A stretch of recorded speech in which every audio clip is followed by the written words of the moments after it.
pues pues a todas, porque son casi mujeres. Hay pocos hombres, pero bueno, habemos. Buenos días. Estamos aquí para la presentación del libro Género y Trabajo en las Maquiladoras de México, nuevos actores en nuevos contextos, que coordinó Maru Eugenia de la O. Como ustedes saben, Maru de la O es una investigadora que trabaja, especialista en la industria maquiladora, que estuvo aquí pues varios años, ¿verdad? 7 años aquí en el Colegio de la Frontera, ahora en Ciesas, Jalisco, en Guadalajara, y bueno, es una de las expertas que ha trabajado más el tema del género y sobre todo asociado a las maquiladoras en el norte de México.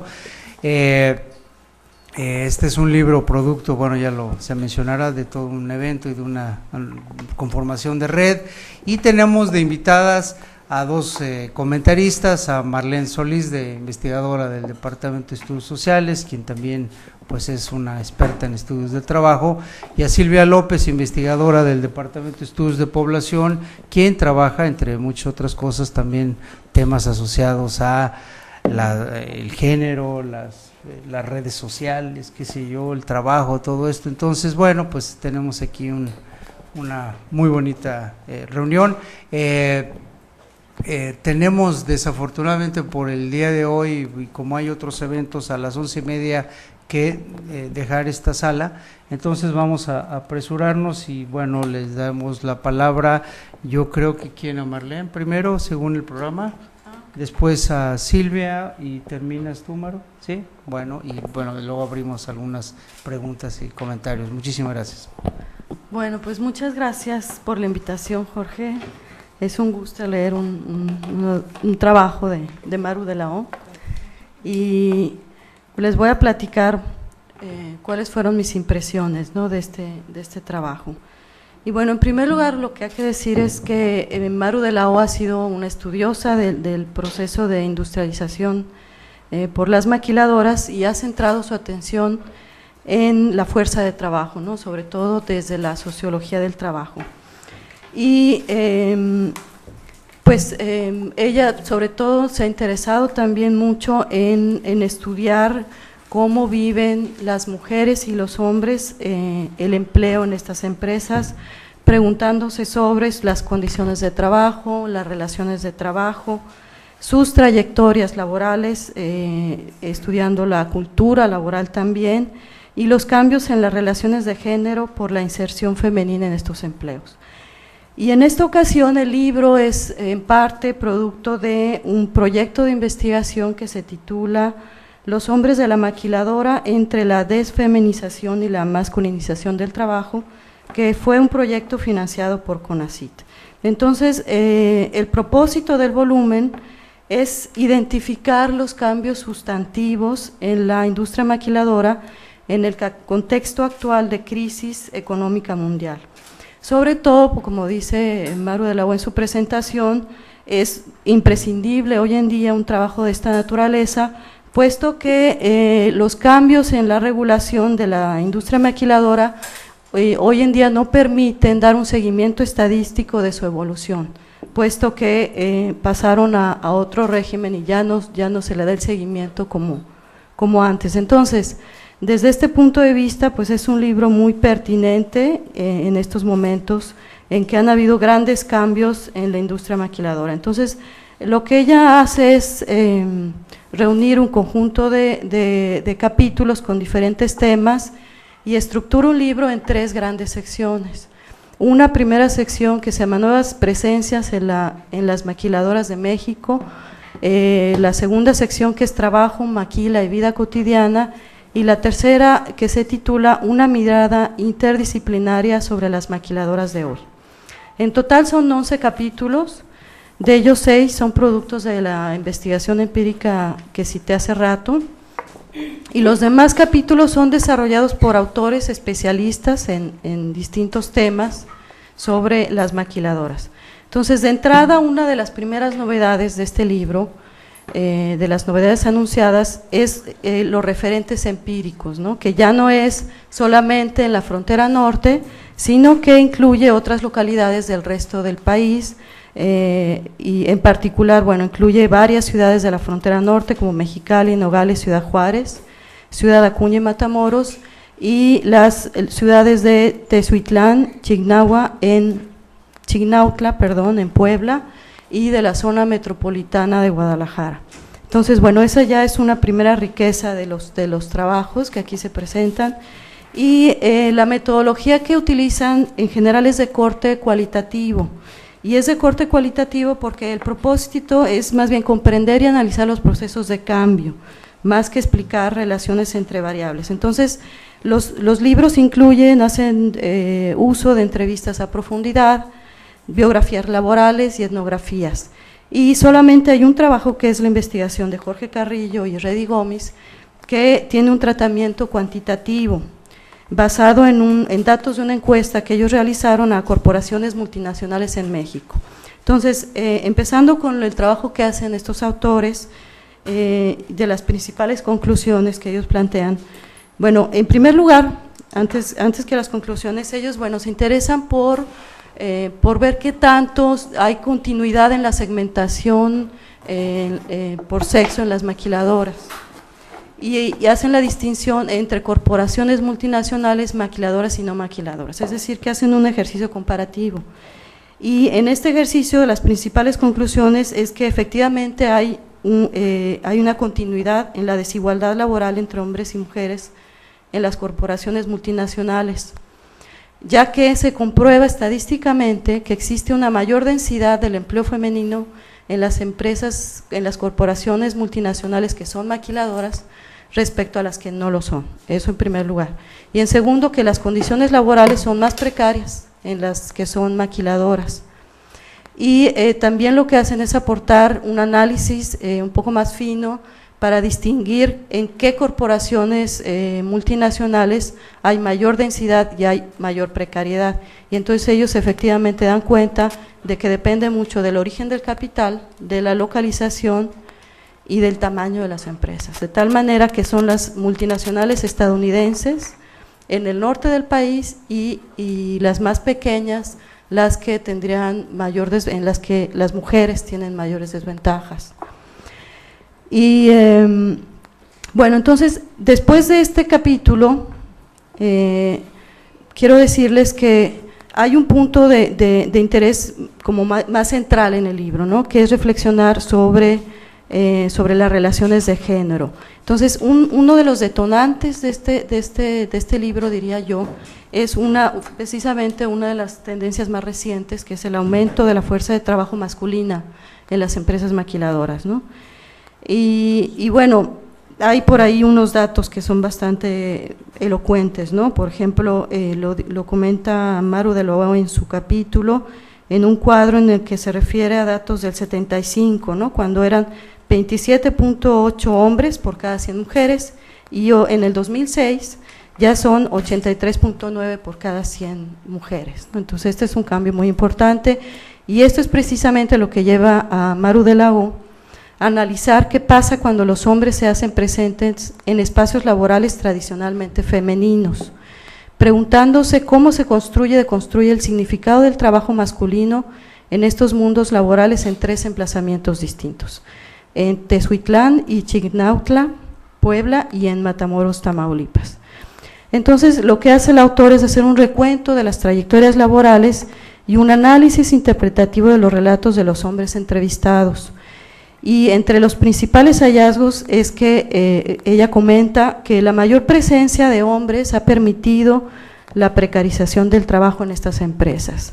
Como señala la autora, la producción de estas empresas continúa sosteniéndose sobre la base de la precariedad del trabajo de hombres, mujeres y niños, de tal manera que se constata el deterioro del empleo, pues tal como ha ocurrido en el conjunto de los mercados de trabajo en México. Y también constata que los sindicatos y la protección social han tendido a desaparecer, incluso en ciudades donde la presencia sindical había sido importante, como es la ciudad de Matamoros. También observa una diferencia importante entre el significado del trabajo entre jóvenes y adultos. Los primeros buscan mejorar sus condiciones de trabajo mediante la movilidad, mientras que los y las obreras adultas prefieren la estabilidad laboral aunque sea en condiciones precarias. Y en lo que respecta al tema de la masculinidad, la autora plantea la importancia de entenderla en términos relativos y flexibles, ya que la idea de lo que significa ser hombre en estos sectores de la población se va modificando según la edad, el entorno, el ciclo de vida y la región donde se encuentre. Por lo que ella hace un señalamiento de manera bastante enfática, ¿no? Ella dice: los jóvenes en la maquiladora carecen de juventud, puesto que se trata de una identidad envejecida por el peso del trabajo, las responsabilidades y la violencia perenne en sus vidas. Es una cita de la autora. Mientras que los adultos podrían considerarse sujetos de la precariedad, puesto que se ve en sus trayectorias laborales y sus proyectos de vida que solamente están buscando con recursos mínimos sobrevivir, ¿no? Y bueno, en contraste con este trabajo centrado más en los hombres, el libro también tiene otros 3 trabajos, además del de Jorge Carrillo y el de Reddy Gómez, que tratan sobre la condición femenina en las empresas maquiladoras. Y pues yo considero que, aunque con perspectivas distintas, los 3 trabajos dan cuenta de más de la continuidad que de puntos de inflexión, puesto que dan cuenta de innumerables obstáculos para las mujeres, para que las mujeres superen su condición de desventaja social frente a los hombres. Entonces, entre estos trabajos está el de Cirila Quintero, que hace un análisis sobre las mujeres líderes, la experiencia de las mujeres que se han construido como líderes dentro del sindicato en Matamoros. Y bueno, ella en primer lugar da cuenta del carácter patriarcal de estos sindicatos y de cómo ese carácter se va construyendo con la historia del propio sindicato, sobre todo con el origen, ¿no? Que fue un sindicato que surge no precisamente para mujeres, trabajadores de la maquila, sino para hombres que trabajaban en el ferrocarril, que eran despepitadores de algodón, y que bueno, en realidad se va transformando conforme Matamoros va modificando su estructura productiva, ¿no? Entonces, bueno, la autora hace también un recuento como de las diferentes contradicciones que han pasado por esta experiencia de las mujeres en el sindicalismo y cómo han negociado diferentes ámbitos de su vida con los hombres, ¿no? Como es la conyugalidad y la maternidad. Y luego hay un trabajo muy muy interesante que es el de Kenia. El de Kenia, ella a mí me parece que nos permite dar cuenta de la importancia de esto que se ha llamado la interseccionalidad, ¿no? O sea, la interrelación de los sistemas de diferenciación social, en este caso clase y género. Entonces, ella lo que hace es mostrar la experiencia de un grupo de mujeres que empezaron trabajando en una maquiladora y que luego empezaron a trabajar, porque fueron despedidas, en la empresa Mary Kay, que bueno, todos sabemos a qué se dedica, yo creo, todas. ¿Tú también, Jorge? ¿Sí? Sí. Bueno, entonces esta transición a Mary Kay es muy interesante porque porque ella da cuenta como del carácter de lo que se está discutiendo desde la teoría de género más recientemente, que es el carácter performativo de la feminidad. ¿Por qué performativo? Porque es muy importante la puesta en escena, ¿no? La puesta en escena en diferentes arenas de interacción y da cuenta también de cómo hay distintas creencias y conductas acerca de lo que es femenino según estos distintos contextos. De esta manera, las obreras de la maquiladora, la feminidad ideal, ¿no? El modelo femenino ideal de las maquiladoras refuerza la idea de docilidad y obediencia, mientras que el modelo ideal femenino de las consultoras, así se llaman, de Mary Kay, que está mucho más orientado a una clase media, les imprime un sentido distinto, como de más libertad y de mayor proyección relativa, ¿no? Entonces, ese es el trabajo de Kenia. Hay un tercer trabajo que es sobre madres solas en la industria maquiladora, y se dedica más bien a dar cuenta de la mayor vulnerabilidad de las mujeres que son madres y de la experiencia de violencia que han sufrido a lo largo de su vida y de cómo la problemática y de los diferentes problemas que enfrentan por haber vivido la maternidad de manera temprana. Luego, los otros trabajos son trabajos más orientados, diría yo, a analizar como este otro gran tema, ¿no? Que es la diversidad de los mercados de trabajo. O sea, son mercados de trabajo que ya no es el hombre proveedor solamente, sino que está constituido por diferentes poblaciones con intereses y orientaciones del trabajo distintas. Entonces, hay dos trabajos, por ejemplo, que analizan desde el tema de la edad. Entonces, es un trabajo sobre el proceso de envejecimiento y otro trabajo sobre jóvenes. Entonces, son poblaciones muy contrastantes, unos dando cuenta de cómo se va deteriorando sus capacidades del trabajo y cómo van sufriendo discriminación en el trabajo, y otros, bueno, de todas las dificultades que enfrentan los jóvenes para tener estabilidad, ¿no? Y cómo los jóvenes tienen una orientación como más efímera, diría yo, porque están buscando pues moverse, ¿no? Ya sea porque necesitan más ingresos o porque sí están trabajando y piensan que es simplemente un momento solamente en su trayectoria. Y luego también otro libro que habla sobre este tema de la diversidad, son estos dos textos de Susana y del otro de Samarripa, Susan Valentín y de Susana Samarripa, que hablan sobre la relación entre migración y trabajo. Entonces, hay uno que es muy rico especialmente, me pareció, que es como un trabajo etnográfico, puesto que analiza todo el proceso de migración de los veracruzanos a Ciudad Juárez, y bueno, ella hace un trabajo en el lugar de origen y en el lugar de destino.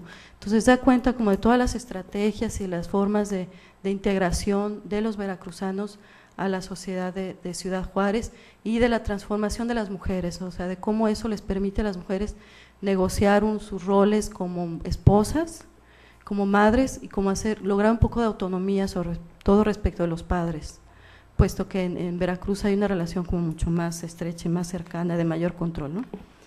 Finalmente, me interesó bastante el texto de Ravelo y de los otros autores, que hace junto con otros autores, porque es un primer esfuerzo por vincular la violencia social en estos espacios laborales con la violencia fuera del trabajo. Y para mí, bueno, es una aproximación bastante novedosa, en la que da cuenta, pues en primer lugar, de la ausencia del Estado y de la ausencia de una ciudadanía laboral, ¿no? Y bueno, de la mayor influencia del crimen organizado en la definición de la vida de hombres y mujeres en estas ciudades. Y bueno, finalmente, pues me parece que es un libro que en conjunto nos muestra un panorama amplio y bastante complejo de lo que son los mundos de trabajo en las maquiladoras, y que destaca líneas de investigación que me parecen actualmente muy relevantes, ¿no? Como es el tema de la masculinidad, la condición femenina, que continúa siendo de interés, la diversidad, la relación migración-trabajo, la violencia social y, por supuesto, la necesidad de construir una ciudadanía laboral. Pues eso sería. Muchas gracias, muy amable Marlene. Bueno, ahora le damos la palabra a Silvia, por favor. Sí, muchas gracias. Me temo que no voy a poder tener este nivel de síntesis, de concreción de Marlene, pero bueno, haré un esfuerzo. Pues en primer lugar felicito a Maru de la O por la producción de este nuevo libro, que reúne una serie de trabajos pues que son muy interesantes, porque pues dan cuenta de las nuevas realidades en las maquiladoras, sobre todo tratando de resaltar la presencia de los hombres y de otros grupos de trabajadores, como pues son los jóvenes y los niños, además pues de la ya sabida presencia de las mujeres. Bueno, ya Marlene habló de la estructura del libro, pero yo quisiera comentar que sí me costó lo leí con gusto, tal vez con un poco de premura, pero siempre tenía como esta preocupación de la estructura del libro que como que no me permitía avanzar como yo quería. Entiendo que, bueno, siguió una lógica, ¿no? Pero el eje principal cuando uno ve el título género y trabajo, y bueno, en la introducción se hace un recuento de las, digamos, de las perspectivas teóricas bajo las cuales se estudió el trabajo en las maquiladoras, y que Maru, bueno, ha sido una de las principales estudiosas, y en donde se rescata, bueno, el concepto de patriarcado, luego la perspectiva del debate entre la liberación y la explotación en términos de las consecuencias del trabajo para las mujeres, y pues más recientemente estos estudios que están dirigidos a la concepción, a la conceptualización del trabajo, de los significados del trabajo, y cómo estos influyen pues en la definición de las identidades, y en donde, bueno, uno de los trabajos seminales es el de Salzinger, que también pues es ¿cómo se dice? Retomado por varias de las autoras, ¿sí? Bueno, aparte de esta cuestión digamos, de la estructura que siguió el libro, y que desde mi punto de vista se desdibuja un poco, porque bueno, empieza en la primera parte con la cuestión de las masculinidades y pues también de las identidades de las mujeres, después se va por la cuestión de la vida cotidiana, y hay así como que un desdibujamiento. Pero finalmente sí, todos los trabajos tienen, digamos, como objetivo el estudio de las relaciones entre el trabajo y el género, y rescatando los roles, las relaciones de género y los significados del trabajo, tanto en contextos, en el contexto laboral como en el doméstico. Bueno, además quisiera destacar una cuestión que me pareció muy importante en la composición de esta obra, en términos de quienes escriben. Como ya se dijo, este es un libro que es producto de un proyecto financiado por CONACYT.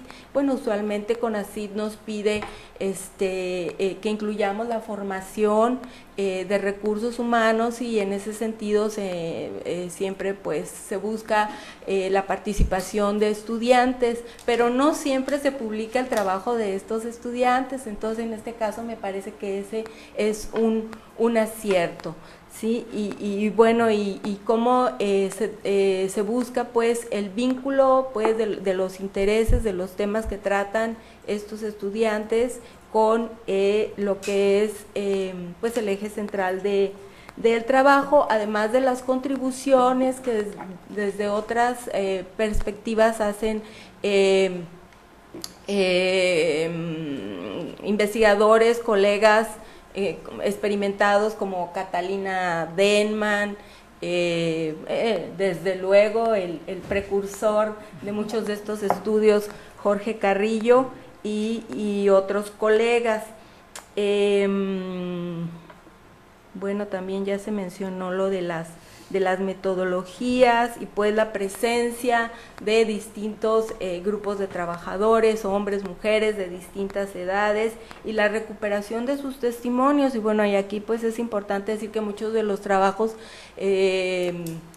pioneros en este campo, pues dada la presencia mayoritaria de las mujeres, pues estaban dirigidos solamente a recoger las experiencias de las mujeres, y entonces aquí, bueno, ya de manera importante se recogen los testimonios, las biografías, las trayectorias de hombres de distintas edades, y de alguna manera hay aquí como un contraste pues con las experiencias y los testimonios de las mujeres. La pregunta principal, digamos, es aquí, o sea, tiene que ver con estos nuevos actores y en nuevos contextos. Aquí, pues, ya no solamente se trata de la frontera, sino de otras regiones, y ya Maru en otros trabajos nos ha mostrado cómo ha ido cambiando esta geografía del trabajo en las maquilas y con estos procesos de primero feminización y de masculinización, y si bien aquí lo que interesa es pues digamos los significados del trabajo para los hombres y de cómo se construyen sus identidades en estos contextos, y qué pasa cuando ocupan los trabajos de las mujeres, porque bueno, ya se sabe que cuando las mujeres ocupan trabajos de hombres, estos se devalúan. Entonces es interesante ver aquí qué pasa y cómo se construyen estas nuevas identidades, pero también me parece que es necesario rescatar la cuestión de las relaciones de género y las relaciones de poder, tanto en el trabajo como en la familia, así como de manera muy importante el vínculo que hay entre estos dos ámbitos, y que estas son cuestiones que están presentes en muchos de los trabajos, pero que sin embargo de pronto parecen ahí como aisladas. Entonces me parece que aquí hay pues una enorme riqueza, ¿no? Y veo, bueno, en algunos hay el predominio del estudio de las identidades de género, ya sea de los hombres como de las mujeres, y entonces aparece una diversidad de experiencias, y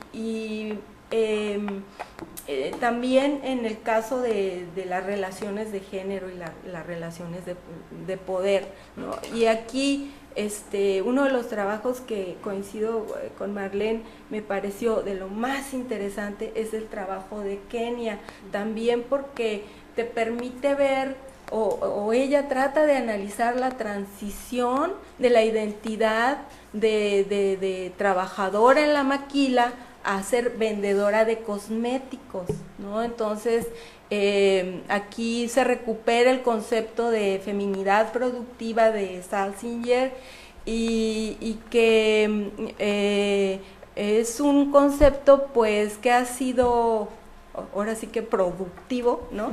Pero que sin embargo veo yo que tiene sus dificultades, es decir, tiene ciertos límites en términos de qué es lo que te permite analizar, y porque hay como un énfasis en el hecho de que son, y lo dice Kenia, las mujeres fabricándose a sí mismas.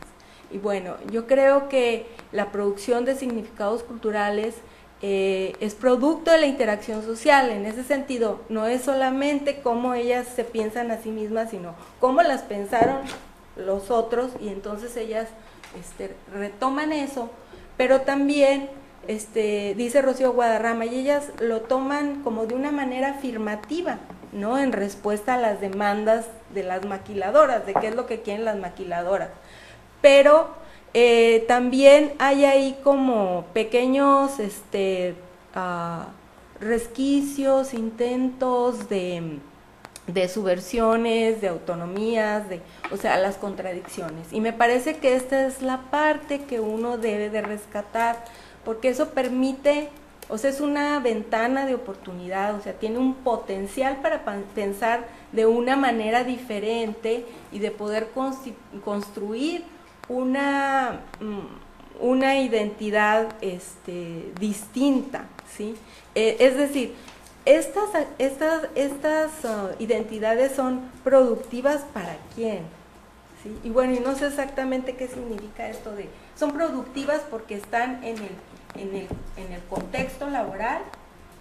Podemos usar este término también para la producción de identidades, no sé, por ejemplo, en el ámbito de la familia o en otros ámbitos.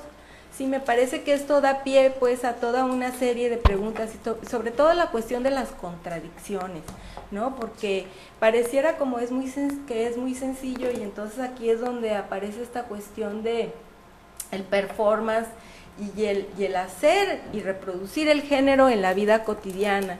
Entonces, ¿cómo se hace este passing? parece que no es tan fácil. Una de las chicas de las que habla Kenia tiene dificultades, y creo que en general expresan dificultades que ella relaciona con una cuestión de clase. Sin embargo, bueno, las obreras de la maquiladora, hubo un tiempo en que también pues era la flor más bella de la maquiladora, se maquillaban y usaban cosméticos y estas cosas, y parece que estas obreras de las que habla Kenia no hacen eso. Entonces eso nos permite pensar que hay pues una diversidad de identidades a este respecto, y que uno tiene que ver como muy en el detalle del hacer y reproducir el género en la vida cotidiana para ver por qué son estas dificultades y cómo a partir de estas contradicciones podemos llegar a nuevas categorías pues que nos permitan dar cuenta de estos procesos. ¿Cuánto tiempo me queda, Jorgito? 2 minutos. Digamos, no, unos 5. Ok. Máximo. Luego vemos pues en otros trabajos, por ejemplo, unos en donde se hace énfasis en la migración, pero que también vemos ahí la producción de las identidades en contextos distintos, ¿no?, a donde vivían estos migrantes, y bueno, ya Marlene mencionó también el cambio en las relaciones de género. El trabajo de Ciudad Juárez, que tiene que ver con la violencia, bueno, aquí también uno podría pensar en cuáles son las masculinidades que se producen en este contexto, ¿no? Por ejemplo, Margarita Valencia habla de el capitalismo gore, que es capitalismo violento, ¿no?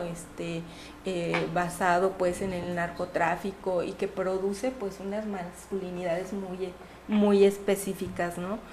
Y aquí también me parece interesante resaltar la forma diferente en que los hombres y las mujeres vivimos los espacios, y cómo en estas ciudades, en esta ciudad del miedo, ¿no?, generalizado, pues las mujeres son más vulnerables, sobre todo estas obreras de la maquiladora, ¿no?, que estamos hablando de sectores de escasos recursos, mujeres que viven en colonias populares, que tienen que transitar por espacios inhóspitos, y que bueno, las ciudades en sí mismas, donde también se refleja estas concepciones de género, ¿no?, las divisiones entre la producción y la reproducción, la estratificación de los espacios urbanos y la segregación. Entonces estas son dificultades que las mujeres pues sufren en la vida cotidiana, ¿no?, en el tránsito por las ciudades, y cómo me pregunto yo, el enorme nivel de estrés que provocan en las mujeres, ¿no?, estas chicas que cuentan que pues se tienen que bajar corriendo el autobús y pasar por calles oscuras, etcétera. Bueno, es lo que se recupera aquí, pero bueno, también hay que preguntarse cómo viven los hombres estos espacios, ya que también pues son no víctimas, o sea, son vulnerables pues en el contexto de estas realidades. Hay la cuestión, apunto una última cuestión que tiene que ver con el vínculo entre el trabajo y la familia, y que de alguna manera está presente en los distintos trabajos, aunque quizá no de forma explícita, pero el trabajo que lo trata así más claramente es el de Hortensia Hernández, donde ella pues a través de ciertos conceptos como división del trabajo en la familia, las relaciones, los patrones de autoridad, la autonomía femenina, ella da cuenta pues de las dificultades que tienen los hombres y las mujeres para pues lidiar con sus distintos roles y cómo realmente es pues el trabajo lo que estructura sus vidas cotidianas y varios de estos en estos capítulos se resalta pues las largas jornadas que hay que llevar a cabo, y de hecho hay estudios que documentan que, por ejemplo, en la frontera norte la gente trabaja mucho más, y en particular, bueno, en este tipo de empresas, y cómo los hombres prefieren trabajar horas extras para vivir, para poder cumplir con su rol de proveedor, y cómo es interesante cómo de alguna manera prevalece esta noción patriarcal de los roles, aunque hay cambios, y porque se conceptualiza el trabajo de las mujeres, el trabajo remunerado de las mujeres como un apoyo complementario a los ingresos familiares, y por otra parte, aunque se ven en algunos de estos capítulos también que hay una incipiente participación de los hombres en actividades domésticas, pues también se le considera como un apoyo, ¿no? Entonces esto deja intacta la división del trabajo y los roles, y me dicen que pues hasta aquí que se me terminó el tiempo. Bueno, pues es un trabajo, es muy interesante, y la verdad todos los capítulos invitan a pensar en esta relación entre el género y el trabajo. Muchas gracias. Muchas gracias, Silvia. Bueno, pues ahora le damos la palabra a Maru para que nos platique un poquito más largo la historia del libro y los hallazgos y los problemas, y luego espero que haya unos minutos para poder conversar con todos ustedes. Bueno, quiero antes que nada agradecer a Jorge la invitación al Departamento de Estudios Sociales, al cual pertenecí 7 años, y si no, mira, serías mi jefe, pero me salvé. Entonces estoy muy contenta, siempre que vengo al colegio es un reencuentro con los amigos, con viejos tiempos y nuevos tiempos, entonces disfruto mucho de venir realmente, y sigue siendo además la institución motor de muchos de los temas, como de las maquiladoras y el empleo femenino, ¿no?, en la frontera. Y también agradezco que hayan con poco tiempo aceptado Marlene y Silvia leer este trabajo, que sí, ciertamente es muy diverso y tiene bastantes cortes, pero la idea que tenía yo cuando empecé a convocar el tema de investigación, y además este seminario en el que nos reunimos varios amigos, porque realmente resultó un seminario de amigos, ¿no? Cómo estábamos viendo a las maquiladoras después de tanto tiempo de estarlas estudiando y viendo desde diferentes perspectivas, ¿no? Y qué es lo que realmente podíamos decir de nuevo o no. Hoy vamos a repetir, como dice Jorge, la historia de la mujer que sufre, ¿no? Y lo que encontramos realmente fue como muy interesante, porque al yo convocar nuevos actores y nuevos contextos, era como un reto de investigación más que un hallazgo en sí, ¿no? Es decir, ¿qué es lo que nosotros estamos construyendo como sujetos de estudio y qué estamos encontrando como nuevos contextos a partir de los trabajos que habíamos hecho ya de 20 años para acá, como nuevo? ¿Qué es lo que había cambiado y qué es lo que permanecía? Y si había pasado eso, ¿por qué? Entonces, lo que realmente se encuentra en este libro, en mi óptica, es que estos nuevos actores que construimos, ¿no?, como construcción epistemológica, es de esta mujer que se repite y se dice que está presente, pues realmente ya no está tan presente, no es 1 a 1 casi la contratación, pero lo más importante es esta presencia de obreros envejecidos, ¿no?, es una de las cuestiones relevantes, y de estos jóvenes vulnerables en diferentes dimensiones, ¿no?, casi niños en el caso de Puebla, ¿no? Estos dos extremos como sociales de sujetos que aparecen ya en la construcción y en el discurso, y estos hombres que también aparecen y resignifican su trabajo frente a esta pérdida de presencia femenina, ¿no? Es un trabajo de mujeres. Entonces, ¿qué hace un hombre en un trabajo de mujeres? Y cómo lo resignifican. Entonces, es muy interesante cómo los gerentes, tanto la organización del trabajo, como los mismos discursos de ellos, ¿no? Le dan una resignificación para no sentirse en este deterioro de las relaciones laborales y de los perfiles laborales en empleos de mujeres, ¿no? Entonces, las entrevistas eran muy interesantes. Ellos decían, bueno, sí, las mujeres siguen haciendo los trabajos repetitivos y demás, aunque él estaba haciendo exactamente lo mismo, ¿no? Pero el discurso que se decía era contrario, ¿no? Pero nosotros enfrentamos más responsabilidad, lo hacemos de manera más técnica, es decir, se construía toda una cuestión discursiva en torno al trabajo para hacer diferenciaciones, ¿no?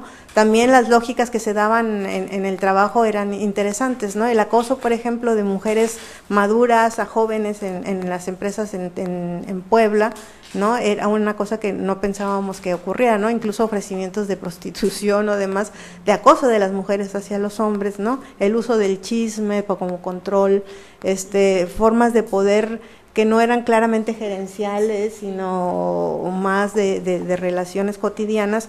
Eso era lo interesante, ¿no? Ver cómo estos actores iban desenvolviéndose.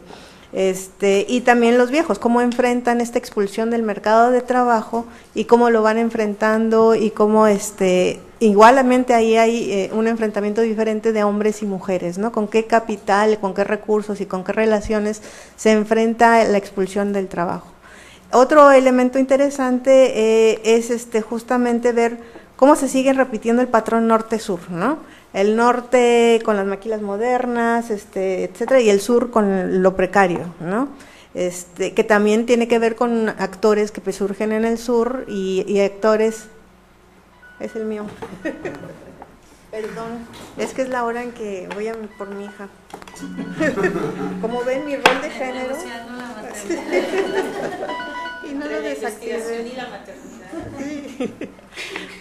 Entonces esa es otra cosa interesante, que se sigue repitiendo norte y sur, el origen urbano y el origen rural, ¿no? Con qué capacidades o conocimientos acumulados uno se incorpora o no a un mercado de trabajo.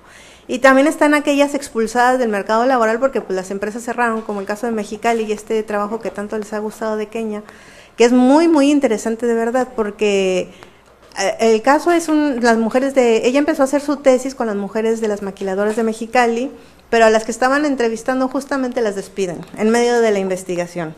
Y entonces lo que ella hace es como rearticular su investigación y se da cuenta que muchas de estas toman como alternativa ir a Mary Kay y empiezan a vender productos, pero ahí la imagen que ellas tienen que construir como vendedoras de cosméticos, a diferencia de la imagen que se le pedía en la maquila, es como una mujer mucho más femenina, preparada, capaz de dar consejos de belleza, etcétera. Pero esa incorporación a un nuevo mercado de trabajo requería de saberes y de un capital social del cual no contaban, ¿no? No tenían dinero para comprar un traje mejor, no tenían las capacidades o la experiencia de un arreglo diferente, se sentían excluidas de ese mundo, ¿no? Que además es corporativamente muy de imágenes. Entonces es un trabajo muy interesante de cómo ciertos espacios laborales requieren de ciertas imágenes construidas y cómo se deconstruyen, igual que los hombres, ¿no? Para incorporarse a esos mercados. No solamente es oferta y demanda, sino también es un cambio de órdenes de género y de resignificación del trabajo, ¿no? Esa es otra de las cuestiones que creo que quedan claras en estas investigaciones. La otra parte rica, para los que damos metodología, es justamente cómo llegan los investigadores desde diferentes disciplinas a sus hallazgos, ¿no? Desde bases de datos y cómo se va construyendo un índice, hasta trayectorias laborales a partir de historias de vida, y cómo hay elementos que permiten seguir procesos, como esta investigadora que hace una etnografía, la Valentine, que va siguiendo a los trabajadores desde que son trabajadores expulsados del campo, ¿no? Hacia el trabajo en Ciudad Juárez, ¿no? Que es uno de los importantes lugares de destino de muchos de los expulsados de otra madre, que son de los expulsados del campo, ¿no? Entonces, este trabajo etnográfico de ir viendo cómo son las paradas, las formas en que se va conformando el mercado de trabajo, que no es tanto que uno va y pide empleo, sino que son diferentes puentes, es muy interesante. Y también otro que tiene un trabajo etnográfico muy rico es el de misma Kenia, ¿no? Con esta cuestión de las significaciones y símbolos. Ay, lo apagué. Y símbolos. Otro elemento que es interesante es cómo estos trabajos que muchas veces los hicimos en las empresas, bueno, somos realmente herencia de la sociología del trabajo, pero después yo me antropologicé en Ciesas. Ahí lo que vimos es cómo esta articulación fuera del trabajo era fundamental, ¿no? Lo que decía Silvia, conocer estos espacios y ámbitos de familia, cómo son las dinámicas de familia, si es igual la dinámica de familia de alguien que provee igualmente o provee mucho más la mujer o provee mucho más el hombre, si son trabajadores jóvenes o son trabajadores viejos, y el impacto de la violencia, ¿no? Entonces, lo que fue también muy, muy triste, pero también interesante, fue ver cómo el eje que articula ahora las vidas de muchos de estos sujetos es la violencia, ¿no? El prevenirse de la violencia, el resguardar sus vidas, el articular los horarios de trabajo con elementos que no les pongan en condiciones de vulnerabilidad, que las estadísticas muestran que los jóvenes son los más vulnerables y los hombres, ¿no? Y que estos feminicidios que tanto se han documentado, pues ahora hay que dar el giro hacia los masculinicidios y jovenicidios, porque justamente es el grupo de edad que está siendo más vulnerable y más atacado, y son los que además presentan las condiciones de mayor precariedad en los mercados de trabajo, ¿no? Entonces creo que la articulación de violencia en el trabajo, fuera del trabajo, en los hogares, era un eje que aparecía en todos los datos, ¿no? En las trayectorias era lo que articulaba. Cuando me violó mi padrastro, después entonces entré a la maquiladora para buscar un trabajo, entonces ahí me acosó el gerente, luego del gerente pues me fui a un barrio en donde estaba la clica no sé qué, y de la clica pues me vine al norte y pues me encontré con que estaba el ejército, ¿no? Entonces es un eje que articula y que sale discursivamente y que habría que tener presente en las próximas investigaciones, ¿no? Entonces creo que este libro permite ver como varios cortes, desde disciplinas, metodologías, acercamientos de nuevos sujetos, cómo estamos construyendo estos sujetos y cómo se hace este ejercicio de nuevos órdenes de género a partir de diferentes perspectivas, de la perspectiva de género, de la perspectiva de masculinidades y de perspectivas que ven más el orden de significación y de significado del trabajo, ¿no? Entonces, no sé si tú querrás hablar. No, ¿ya? ¿Ya? Sí. Muchísimas gracias, le damos un aplauso. No, antes de pasar la palabra, nada más decirles que fue una enorme, no solo el enorme gusto de tenerte aquí, de tenerlas, sino que el evento al que me invitó Maru, pues fue de una enorme riqueza, precisamente por el contraste entre visiones sociológicas, pero sobre todo antropológicas, entonces que nos iban narrando todo los procesos y todo lo nuevo que sucedía en diferentes zonas y en diferentes lugares de trabajo, y con énfasis en el género. Entonces pues fue de una gran riqueza y felicito por haber logrado la conclusión de este libro. Entonces, sin más, no sé si quieran preguntar o algún comentario. Tenemos todavía 22 minutos. Ya ves, sí, como las cortaste. No, pero es que a mí me gusta que haya, para que sea interactivo esto. Entonces, levantó la mano Araceli y luego Norma. Sí. Bueno, pues unirme a la felicitación, finalmente, como lo decías, es trabajo de ya varias décadas. Yo una pregunta muy puntual, Maru, en que no sé si se toca particularmente por alguno de los capítulos de este libro, pero que las he venido oyendo a ti y a otras colegas, Cirila, hablar, y que tiene que ver con también las generaciones de mujeres que trabajaban en maquila y que finalmente esta transición generacional lleva también a sus hijas y quizá en algunos casos a tener también nietas en maquila. No sé si esto se plasmó en alguno de los capítulos, pero creo que en el proyecto más amplio me parece que sí, y si nos podrías hablar, porque me parece que es algo importante dentro de esto que ustedes están planteando como una nueva propuesta de debate en términos de los nuevos actores y nuevos contextos.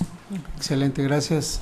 Norma, por favor. Bueno, felicitarlos también, no he leído el libro, entonces hay muchas dudas. Ese sonido, perdón, es por los teléfonos que están en la mesa, no sé de quién. Yo soy. Okay. Pero se menciona mencionó aquí, se anunció algo que quería ver si nos puedes desarrollar un poco más. Se habló del deterioro del empleo, pero se habló de una relación entre hombres y precarización del trabajo. Si nos puedes un poco ampliar de qué se trata. Muchas gracias. ¿Alguna otra pregunta, comentario? Bueno, luego sí. Sí, Silvia, por favor, ¿tienes una pregunta? Yo nada más quisiera hacer un rápido comentario acerca de esto de que se repite la historia de la mujer que sufre, porque me parece que eso es precisamente lo que hay que repensar, ¿no? La forma en cómo construimos a estos sujetos y bueno, y ahora entonces también, o sea, pensar que los hombres también sufren. Es decir, me parece que hay que rescatar el deterioro en el trabajo y todas estas historias de explotación, pero que también ahí hay como una gran diversidad y que los impactos pues son tanto para las mujeres como para los hombres, ¿no? Entonces que hay que repensar en eso, en la forma como conceptualizamos estas relaciones. Muchas gracias. Por favor, Mariló. Sí, también surge muchas preguntas. Uno quisiera saber más y vamos a leer el libro para justamente saber, pero ya que estamos en la discusión, uno que me pareció muy interesante, lo que decía sobre las obreras envejecidas, ¿no? Como toda la historia es basada en esta mano de obra, que eran jóvenes, etcétera, todo bueno al inicio normal, pero ahorita, después de 30 o 40 años de que existe el maquilador, pues claro, hay un segmento ahí envejecidas. No sé si rápidamente puede decir, pero envejecida, ¿qué quiere decir para el maquilador? Ese grupo de edad, ¿qué es? ¿Hasta qué edad uno sigue en el maquilador, etcétera? O sea, un poco más sobre este segmento. Y un tema también que también evocar, que me parece muy interesante, es la relación entre justamente el grupo más vulnerable en el mercado laboral, que era la mujer, vinculada a la vulnerabilidad sexual, ¿no? Todo el problema de la cosa que había en las maquiladoras, que hay en las maquiladoras, muy ligada a mujeres jóvenes que eran más vulnerables. Lo planteaste que puede ser también hacia hombres ahorita jóvenes. Me pareció muy interesante como justamente ese vínculo entre esta vulnerabilidad en el mercado ligada a esa vulnerabilidad sexual. No sé si hay un capítulo específico sobre él, o si puedes un poco también hablar sobre eso. Se me hacen temas centrales porque es lo que en los discursos las mujeres en la maquila hablan muchísimo de esto y de ver cómo, aunque ahorita hay hombres jóvenes y puede haber eso, bueno, quizás no es desde los directivos, ¿no? No sé, pero digo, es un tema que me pareció también muy interesante. Muchas gracias. Bueno, entonces damos la palabra a Maru, por favor. Bueno, como Chuy no preguntó, le voy a preguntar yo. No. Bueno, les agradezco mucho y pues yo ligaría la pregunta de Araceli con la de Mariló, ¿no? Que lo que se ve en diferentes trabajos, bueno, yo que hice trayectorias, pero también Catalina Delman y su grupo que hicieron trayectorias para ver cómo envejecían. Ellas sí encuentran generaciones en la maquila, ¿no? Hijas, madres e incluso nietas, porque pues hay una incorporación muy temprana y también la reproducción es muy temprana, ¿no? Y lo que ella encuentra es que pues hay esta como traspaso del conocimiento del mercado de trabajo para incorporarse, ¿no? Y que incluso ha sido una de las políticas en las maquilas de contratar por familias, por conocidos, por recomendados, etcétera, que eso hace que permanezcan mucho más en el sector, ¿no? Ahora, lo triste es ver sus perfiles con los perfiles de las madres o de las abuelas, en que ellas tienen mucha más escolaridad, ¿no? Hay unas que tienen incluso algunos años en universidad. Por ejemplo, en el caso de Guadalajara, hay gente que era estudiante del ITESO, ¿no? Que es universitarias en sector privado, ¿no? Pero que utilizan el trabajo de la maquila un poco para tener dinero para completar sus gastos, etcétera, ¿no? Y que entraron porque conocían a una tía o su padre había trabajado ahí, etcétera. Y a pesar de tener mucha más calificación, escolaridad, experiencia u otra incluso perspectiva de mundo, sigue siendo un espacio que permite tener cierta articulación de movilidad y unos pues es la única oportunidad, ¿no? Entonces, ahí en ese término generacional, esta tesis de la transmisión generacional de la pobreza, aquí veríamos un poco la transmisión generacional del oficio precario, ¿no? Un poco qué es lo que no ha sido el sector el que no ha cambiado, sino que no han sido las oportunidades del mercado de trabajo que estas mujeres con mucha más calificación y más escolaridad puedan incorporarse en otros. ¿Por qué siguen incorporándose en este sector? ¿No? Sería como un poco la pregunta. Entonces Catalina Dellmann lo que encuentra junto con su equipo es que justamente estas mujeres envejecidas son en doble sentido, ¿no? Envejecidas en un trabajo que les extrajo, digamos, su juventud porque estuvieron ahí, no tuvieron mayores condiciones, etcétera, y envejecen. La otra es porque ya son de 60 años y más y llegó el momento del retiro y pueden hacerlo porque tienen seguridad social, ¿no? Tienen algún acumulado y pueden hacerlo, porque hay una relación de trabajo un poco más estable, ¿no? En este tipo de las que ellas hicieron en Nogales el estudio, ¿no? Pero también lo que se ve es cómo las relaciones de trabajo empiezan a cambiar entre ellas cuando envejecen. Entonces nadie quiere compartir una línea de trabajo con las más envejecidas porque cometen más errores, ¿no? Entonces algunas no quieren que estén mezcladas las mujeres mayores. Otros dan actos de solidaridad, ¿no? Pues esta como ya no ve bien, etcétera, le van sacando la producción y le ayudan, ¿no? Hay otros casos que sí se da. Y hay otros que, pues ellos encuentran que las empiezan a cambiar de puesto de trabajo para obligarlas a renunciar, que eso ya ha sido como muy clásico, que las mandan a hacer limpieza, etcétera, y ellas las sufren como un deterioro de su dignidad, ¿no? Porque el salario y sus prestaciones siguen intactas, pero su relación y la visión que tienen los demás sobre ella, pues es que pues ya tiene que retirarse y empiezan como ese tipo de presión, ¿no? Y cuando ya asumen el retiro, los hombres y las mujeres tienen diferentes conocimientos y acumulación de conocimientos que les permiten enfrentar mejor o peor el envejecimiento por jubilación, ¿no? Ellos normalmente empiezan como a enfermarse, a tener como cuestiones crónicas, a tener depresión, y ellas empiezan como a socializar, ¿no? A ser las cuidadoras de los nietos de las que van al trabajo, a incorporarse a programas sociales, etcétera, ¿no? Como que tienen mucho más recursos, pero cuando se jubilan no tienen más tiempo libre, se les duplica la jornada laboral porque cuidan a los nietos, a los vecinos, al esposo enfermo, ¿no? Entonces, realmente ellas no llegan nunca a poder tener como un espacio, sino que siguen nuevamente, ¿no? Entonces es interesante ver cómo socialmente se asume el envejecimiento en las relaciones de trabajo, son o no un elemento de discriminación, y cómo se puede asumir, ¿no?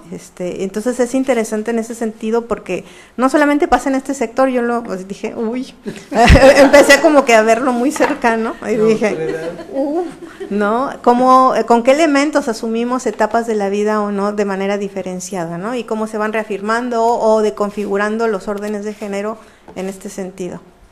Sí, me surge justamente una pregunta, si podemos seguir sobre eso. No sé si justamente ahorita que llegan al momento de la jubilación, como bien dice, se puede, porque sí es un trabajo formal que da acceso a eso. Hay una nueva valoración entonces de ese trabajo, viendo eso con esa experiencia de que con la maquila puedes tener jubilación, lo cual no vas a tener en otros trabajos. No sé si eso genera una nueva valoración alrededor. Sí. En varios de los trabajos, que lo que decía Marlene, ¿no? En varias de las entrevistas, tanto las mías como las de los otros colegas, veíamos que ellas se mantenían en el sector de ocupación, a diferencia de los hombres, que te acuerdas que eso ya lo veíamos desde aquellos tiempos que hacíamos las trayectorias, que ellos se movían mucho más y ellas permanecían estables en el sector. Es por la expectativa de la seguridad social y la jubilación, es decir, el tener acceso a servicio médico y la posibilidad de jubilarse es un fuerte anclaje, ¿no? Que les permite cierta estabilidad y los otros miembros son los que se mueven. Entonces sí es muy valorado tener esto, ¿no? Y muchas se incorporan tardíamente incluso a este mercado laboral por tener este servicio de salud, por ejemplo, ¿no? Entonces sí se ve.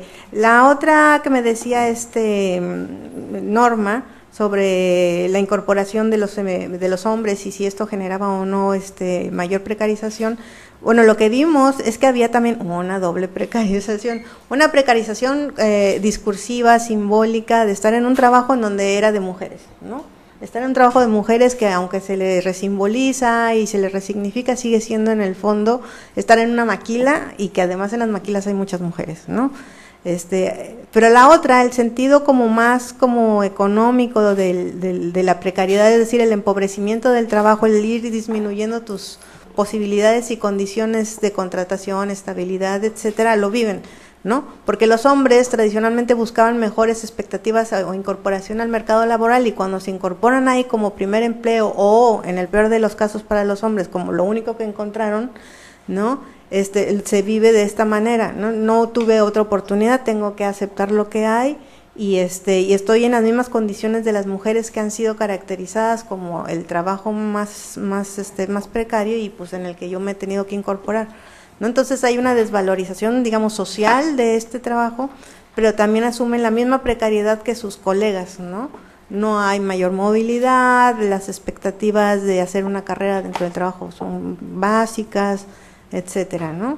Entonces se viviría de ese lado. Entonces ahí rescataría lo que ha dicho Silvia, ¿no?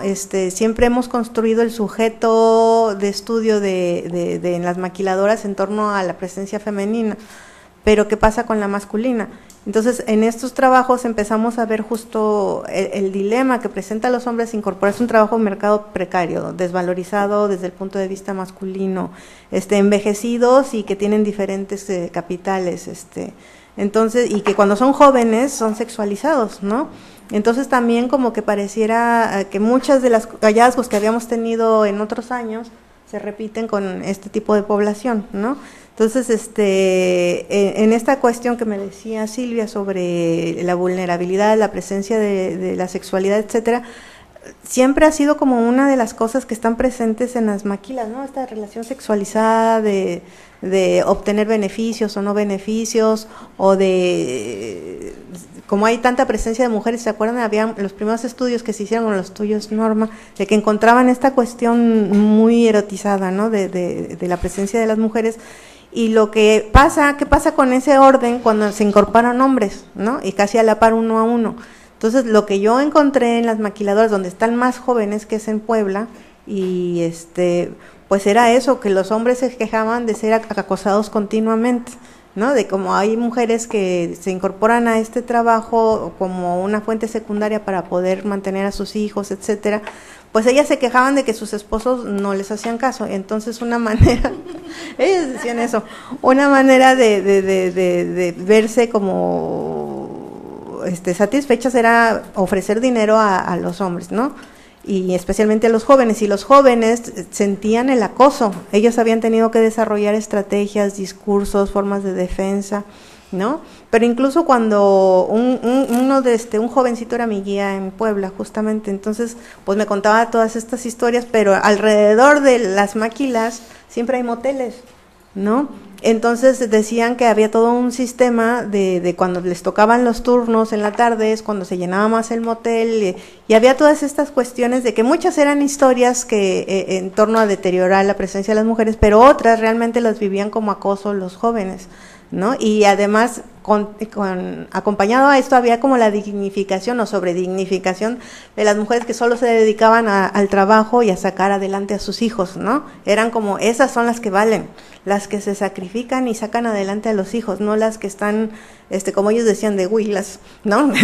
Así decían, de huilas, ¿no? Y había un tono un poco discursivo de exagerar el caso, pero otros en que sí, se daba un acoso muy fuerte, ¿no? De las mujeres mayores hacia los jóvenes, y también una relación muy sexualizada que se veía incluso en el contexto, les digo, todo lleno así como de motelillos, y la misma historia que se contaba aquí en los 70, ¿se acuerdan?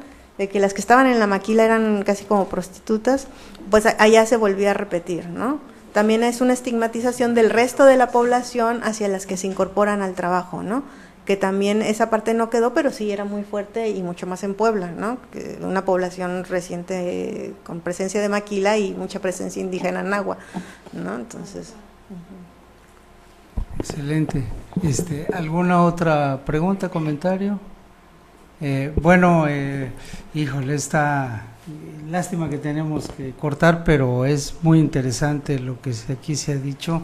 Y bueno, lo que queda claro, para mi gusto, es primero que el mundo de la maquila sigue siendo fascinante en el sentido de que hay siempre cosas nuevas, ¿no? Y que, bueno, todo lo que nos platicas ahora de los hombres es algo, nuevas cosas que has podido rescatar, digamos, como estudio, un fenómeno estudio.